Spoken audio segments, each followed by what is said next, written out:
Krishnanand direct ചെയ്ത the chronicles of the 4.5 gang അഥവാ സംഭവ വിവരണം 4 സംഘം.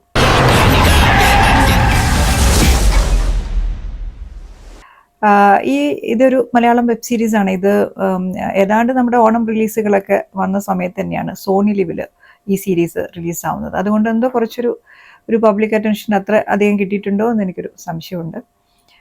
എന്തായാലും കൃഷ്ണന്ത് അങ്ങനെ ഒരു കുറച്ച് കൺവെൻഷണൽ സ്റ്റൈലിൽ നിന്നൊക്കെ ഒന്ന് മാറി നടക്കുന്ന ഒരു ഡയറക്ടറാണ്. National award വിന്നറാണ്. ആവാസവ്യൂഹം എന്ന സിനിമയ്ക്ക്, സിനിമ എന്ന് പറയാൻ പറ്റില്ല, ഒരു ഡോക്യുമെൻ്ററി ക്യാരക്ടറൊക്കെ ഉള്ള ഒരു സംഭവമായിട്ടാണ് ഞാനത് കണ്ടപ്പോൾ എനിക്ക് ഫീൽ ചെയ്തത്. അപ്പോൾ അതിന് ഈ എൻവയോൺമെൻറ്റ് പ്രിസർവേഷൻ കാറ്റഗറിയിൽ നാഷണൽ അവാർഡ് ഉണ്ട്, പിന്നെ സ്റ്റേറ്റ് അവാർഡൊക്കെ കിട്ടിയിട്ടുണ്ട്. പിന്നെ വളരെയധികം പോപ്പുലർ ആയിട്ടുള്ള പുരുഷപ്രേതം എന്ന് പറഞ്ഞ സിനിമ ഡയറക്റ്റ് ചെയ്തിരിക്കുന്ന കൃഷ്ണന്താണ്. അപ്പോൾ കൃഷ്ണൻ്റെ ഫസ്റ്റ് വെബ് സീരീസ് ആണ് ഇത്. അപ്പോൾ ഈ സീരീസ് ഓഡിയൻസായി നമ്മളെ കണക്ട് ചെയ്തോ ഇല്ലേ എന്നൊക്കെ നമുക്ക് നോക്കാം. Welcome to Sumi talkies.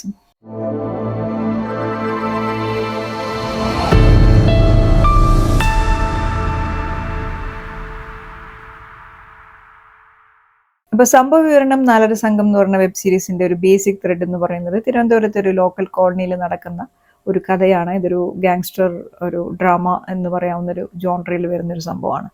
അപ്പോൾ അവിടെ ഒരു 4-5 ചെറുപ്പക്കാരുണ്ട്. അവരുടെ ടീനേജ് തൊട്ട് തുടങ്ങുന്ന കഥയാണ്. അപ്പോൾ ഒരു 90s തന്നെ ഈ സ്റ്റോറി സ്റ്റാർട്ട് ചെയ്യാണ്. അങ്ങനെ അവരങ്ങനെ സ്കൂൾ ഡ്രോപ്പ് ഔട്ടൊക്കെയാണ്. അവരുടെ ബാക്ക്ഗ്രൗണ്ടുകളൊക്കെ വളരെ പുവർ കണ്ടീഷനാണ്. അപ്പോൾ അവർക്ക് കുറച്ച് റോൾ മോഡലൊക്കെ അവിടെ തന്നെ അവരുടെ കോളനിയിൽ തന്നെയുണ്ട്. അപ്പോൾ ഇൻസ്റ്റൻറ്റ് മണി, അതുപോലെ തന്നെ കുറച്ച് റെസ്പെക്റ്റ്, ഒരു സൊസൈറ്റിയിലൊരു നിലയും വിലയുണ്ടാക്കുക എന്നൊക്കെയുള്ള ഒരു സംഭവം അവരുടെ ഒരു വലിയ ഒരു ടാർഗറ്റായിട്ട് വരികയും പെട്ടെന്ന് തന്നെ ഈ മണി ഉണ്ടാക്കാനുള്ള ട്രേഡ്സിലേക്ക് അവർ കടക്കുകയും ചെയ്യുകയാണ്. അങ്ങനെ ഇതൊന്നും ഇവർ ചെയ്യുന്ന കാര്യങ്ങൾ ഒരു ലോക്കൽ പോലീസ് ഒരു സപ്പോർട്ട് ചെയ്യുന്നുണ്ട്, യൂസ് ചെയ്യുന്നുണ്ട്. പക്ഷെ അവരുടെ ടാർഗറ്റ്സ് വളരെ ഹൈ ആയതുകൊണ്ട് അവരതെല്ലാം പിന്നെ അംഗീകരിച്ചുകൊണ്ട് ഈ അണ്ണത്തികളായ ഒരുപാട് കാര്യങ്ങളുടെ പിന്നാലെ പോവുകയാണ്.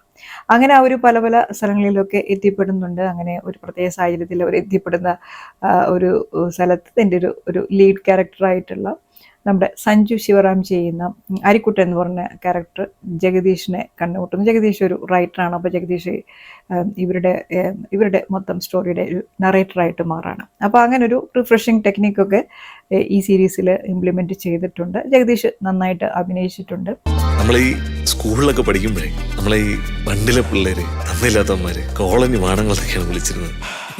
പിന്നെ ഇതിൻ്റെ സ്ക്രിപ്റ്റ് ചെയ്തിരിക്കുന്നതും കൃഷ്ണൻ തന്നെയാണ്. അപ്പോൾ ഇതിൽ ആളുടെ ഒരു യൂഷ്വൽ സ്റ്റൈലായിട്ടുള്ള കുറച്ച് സോഷ്യൽ കമൻട്രി, ഡാർക്ക് ഹ്യൂമർ, അതുപോലെ തന്നെ ഈ ക്യാരക്ടേഴ്സിൻ്റെ ഈ കോൺവെർസേഷനിലൊക്കെ കുറച്ചും കൂടിയും ഒരു അവർ തമ്മിലുള്ള പല കാര്യങ്ങളും, എസ്പെഷ്യലി ജഗദീഷൊക്കെ എങ്ങനെ കാര്യങ്ങൾ അവതരിപ്പിക്കുന്ന സമയത്തൊക്കെ കൊണ്ടുവരാവുന്ന കുറച്ച് പുതിയ കാര്യങ്ങൾ, അല്ലെങ്കിൽ കുറച്ച് ഒരു ഡിഫറെൻ്റ് ആയിട്ടുള്ള കുറച്ച് ടെക്നിക്കുകളൊക്കെ ഇതിൽ ഇംപ്ലിമെൻറ്റ് ചെയ്തിട്ടുണ്ട്. പക്ഷേ ഇതിൻ്റെ ഒരു പ്രോബ്ലം എന്താണെന്ന് വെച്ചിട്ടുണ്ടെങ്കിൽ, ഫസ്റ്റ് ഓഫ് ഓൾ നമ്മൾ ഇത് ആസ് ഓഡിയൻസ് നമ്മൾ ഈ സീരീസിലേക്ക് കടക്കുമ്പോൾ ഫസ്റ്റ് എപ്പിസോഡൊക്കെ കാണുമ്പോൾ നമുക്കൊരു ഇൻട്രസ്റ്റും തോന്നില്ല ഈ സീരീസിൻ്റെ ഉള്ളിലേക്ക് കടക്കാനായിട്ട്. പിന്നെ നമ്മളൊന്ന് ശ്രമിച്ച് അത് ഹുക്ക് ഓൺ ചെയ്തിട്ട് സീരീസ് അങ്ങനെ കണ്ടുവരുമ്പോൾ എന്താ സംഭവിക്കുകയെന്ന് വെച്ചിട്ടുണ്ടെങ്കിൽ, ഇതിൽ ഒരു ഗാങ്സ്റ്റർ ഒരു ഡ്രാമ, അല്ലെങ്കിൽ കുറച്ച് ആക്ഷൻ കോമഡി ഇതൊക്കെ മിക്സ് ചെയ്തിട്ടുള്ള ഈ ഒരു സ്ക്രിപ്റ്റിൽ ഇത്തരമൊരു കോണ്ടെക്സ്റ്റിൽ നടക്കുന്ന ഒരു കഥയിൽ എന്തൊക്കെ നമ്മൾ ഇത് മുന്നേ വന്നിട്ടുള്ളൊരു ടോപ്പിക്കാണ്, അറിയാലോ, പല സിനിമകളിലൊക്കെ വന്നിട്ടുണ്ട്. അപ്പോൾ എന്തൊക്കെ നമ്മൾ മുന്നേ കണ്ടിട്ടുണ്ട് അതെല്ലാം ഇതിൽ റിപ്പീറ്റ് ചെയ്തുകൊണ്ടിരിക്കുകയാണ്. അത് എനിക്കൊരു റിഫ്രഷിങ് ആയിട്ടുള്ള ഇതിൻ്റെ ആസ്പെക്ട്സ് ഈ നറേറ്റർ സംഭവങ്ങളൊക്കെ അല്ലാതെ വേറെ ഒന്നും ഞാൻ കണ്ടില്ല. എല്ലാവരും അല്ലെങ്കിൽ എല്ലാ സീക്വൻസുകളിലും നമുക്ക് പണ്ട് കണ്ട സംഭവങ്ങളുടെ ഒരു റെപ്പിറ്റേഷൻ ഫീൽ ചെയ്യുന്നു. അപ്പോൾ അതുകൊണ്ടായിരിക്കാം ഇതിൻ്റെ ഉള്ളിലേക്ക് അങ്ങനെ പെട്ടെന്ന് നമുക്ക് എൻഗേജ്ഡ് ആവാനും നമ്മളങ്ങനെ ഹുക്ക് ചെയ്ത് കൊണ്ടുപോകാനും ഈ സീരീസിന് കഴിയുന്നില്ല എന്നുള്ളതാണ് എനിക്ക് പേഴ്സണലായിട്ട് തോന്നിയത്. പക്ഷേ ഇപ്പോൾ ഉള്ള ഈ ടെമ്പോ, പേസ്, ചടുലത ഇതെല്ലാം ഒന്നുകൂടെ കൂട്ടിയിട്ട് വരും.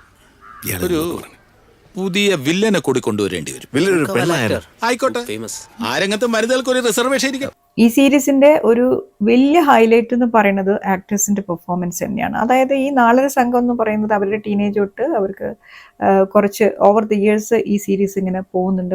കുറച്ച് കാലഘട്ടങ്ങളിലൂടെ സഞ്ചരിക്കുന്ന ഒരു സീരീസ് ആയതുകൊണ്ട് തന്നെ ആ ഒരു ലാൻഡ്സ്കേപ്പും കൂടി ഇവരുടെ കൂടെ വളരുന്നുണ്ട്. അതായത് അവിടെ വരുന്ന ചേഞ്ചസ്, അവിടുത്തെ ലോക്കൽ ഗാങ്സ്റ്റേഴ്സ്, അതുപോലെ അവിടുത്തെ ട്രേഡ്സ്, ഫെസ്റ്റിവൽസ്, ആളുകൾ, ഒരുപാട് ഡീറ്റെയിലിംഗ് വരുന്ന ഒരു സീരീസ് ആയതുകൊണ്ട് തന്നെ ആക്ടേഴ്സിന് പെർഫോം ചെയ്യാനായിട്ട് ഒരുപാട് സ്കോപ്പുള്ള സീക്വൻസുകളൊക്കെ വരുന്നുണ്ട്. അപ്പോൾ മെയിനായിട്ടും സ്ക്രിപ്റ്റ് ഈ ഒരു ഏരിയയിലൊക്കെ അവർ നന്നായിട്ട് സപ്പോർട്ട് ചെയ്യുന്നുണ്ട്.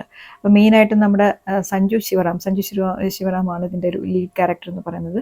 നല്ല രീതിയിൽ നല്ല ആക്ടിംഗ് ആണ് സഞ്ജുവിൻ്റെ ഇതിൽ. ഈയിടെ കാണുമ്പോൾ സഞ്ജുവിൻ്റെ ഒരു ആക്ടിങ്ങിൻ്റെ ഒരു സ്കെയില് ഓരോ സിനിമയും സീരീസും ഒക്കെ ആയിട്ട് ഇങ്ങനെ നല്ല രീതിയിൽ ഡെവലപ്പ് ചെയ്ത് വരുന്നത് കാണുന്നുണ്ട്.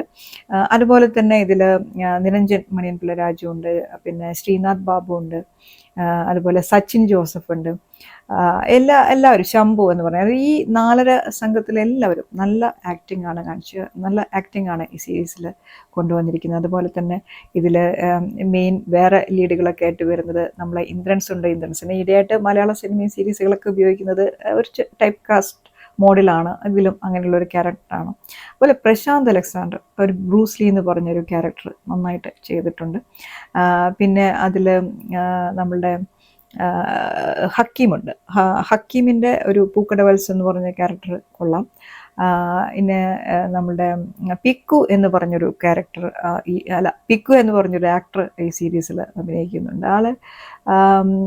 ആളുടെ പിന്നെ ഒരു മാനറിസം, പടക്കം ഉണ്ണി എന്ന് പറഞ്ഞ ഈ ക്യാരക്ടർ ഈ ഒരു ഗാങ്സ്റ്റർ ഈ ഡ്രാമയിൽ ഒരു പ്രത്യേകമായിട്ടൊരു ഹൈലൈറ്റ് ചെയ്ത് നിൽക്കുന്ന ഒരു ക്യാരക്ടറായിട്ടാണ് തോന്നിയത്. കൂടുതലും ആളുടെ മാനറിസം നന്നായിട്ട് സ്ക്രീനിൽ നല്ല ഇഫക്റ്റീവായിട്ടാണ് ആളുടെ ആക്ഷൻസ് നിൽക്കുന്നത്. പക്ഷേ മലയാളത്തെക്കാളും കൂടുതൽ തമിഴിലേക്ക് ഫിറ്റായിട്ടുള്ള ഒരു പ്രൊഫൈൽ ഉണ്ടല്ലോ, നമ്മൾ സ്ക്രീനിൽ കാണുമ്പോൾ നമുക്ക് അങ്ങനെ ഒരു ഫീലിംഗ് ഈ ഒരു ആക്ടറെ കൊണ്ട് നമ്മൾ കാണുമ്പോൾ നമുക്ക് ഫീൽ ചെയ്യുന്നുണ്ട്.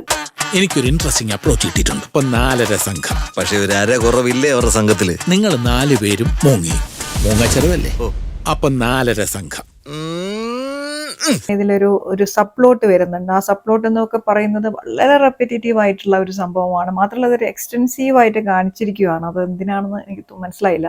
അപ്പോൾ അതിൽ അഭിനയിക്കുന്ന ഒരു ആക്ടർ, എനിക്ക് എന്തോ പേര് ആളുടെ മനസ്സിലായിട്ടില്ല, കിട്ടിയിട്ടില്ല. അപ്പം നന്നായിട്ടാണ് ആക്ടിങ് ചെയ്തിരിക്കുന്നത്. പക്ഷേ ഞാൻ പറഞ്ഞൊരു റെപ്പറ്റേറ്റീവ് ആയതുകൊണ്ട് എനിക്കതത്ര എൻജോയ് ചെയ്യാനായിട്ട് പറ്റിയിട്ടില്ല. സംഭവ വിവരണം 4.5 സംഘം എന്ന് പറഞ്ഞ ഈ സീരീസ് ടോട്ടലി മെയിൽ സെൻട്രിക് ആയിട്ടാണ്. കാരണം ഇതിലെ ഫീമെയിൽ ക്യാരക്ടേഴ്സിനൊന്നും വലിയ റോളൊന്നുമില്ല.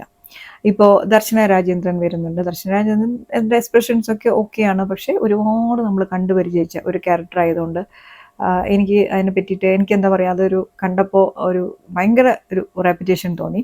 പിന്നെ ഇതിൽ ശാന്തി ബാലേന്ദ്രൻ കിങ്ങിണി എന്ന് പറഞ്ഞൊരു ക്യാരക്ടർ, ഒരു വില്ലേജ് സ്കൂൾ ഗേൾ ഒക്കെ ആയിട്ട് കുറച്ചും കൂടി ഗ്രോത്ത് ഉള്ള, കുറച്ചും കൂടി സ്ക്രീൻ ടൈം ഉള്ള ഒരു ക്യാരക്ടറാണ്.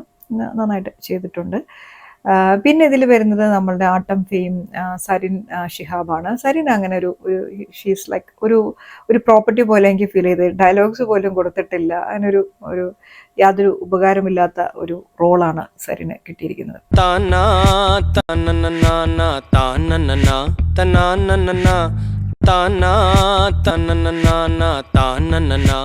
ഇതിൻ്റെ ഒരു ടെക്നിക്കൽ സൈഡ് നോക്കുകയാണെങ്കിൽ കൃഷ്ണന്റെ സ്ഥിരം DOP ആയിട്ടുള്ള വിഷ്ണു പ്രഭാകർ തന്നെയാണ് ഇതും ചെയ്തിരിക്കുന്നത്. ഷോട്ടുകളൊക്കെ നല്ലതാണ്. ഞാൻ പറഞ്ഞില്ല, ഒരുപാട് ഡീറ്റെയിലിംഗ് വരുന്ന ഒരു സീരീസ് ആയതുകൊണ്ട് ഷോട്ടുകൾക്ക് ഇമ്പോർട്ടൻസ് ഉണ്ട്. പിന്നെ ഇതിൻ്റെ ബാക്ക്ഗ്രൗണ്ട് സ്കോറും നല്ലതാണ്.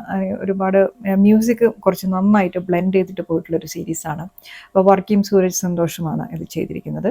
അപ്പോൾ the chronicles of the 4.5 gang എനിക്കത്ര ഇമ്പ്രസീവായിട്ട് തോന്നിയില്ല. എനിക്ക് ഈ സീരീസ് അത്ര എൻഗേജിങ് ആയിരുന്നില്ല.